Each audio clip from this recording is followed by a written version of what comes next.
as a mission director, as a project director. I am responsible for the failure. And he took the responsibility of failure as a chairman of the organization, the leader of the organization. Next year, 1980, July, we succeeded. The whole nation was jubilant.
There was a press conference.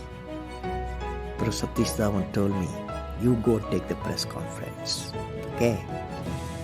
The message is, when the failure occurred, the leader of the organization owned the failure.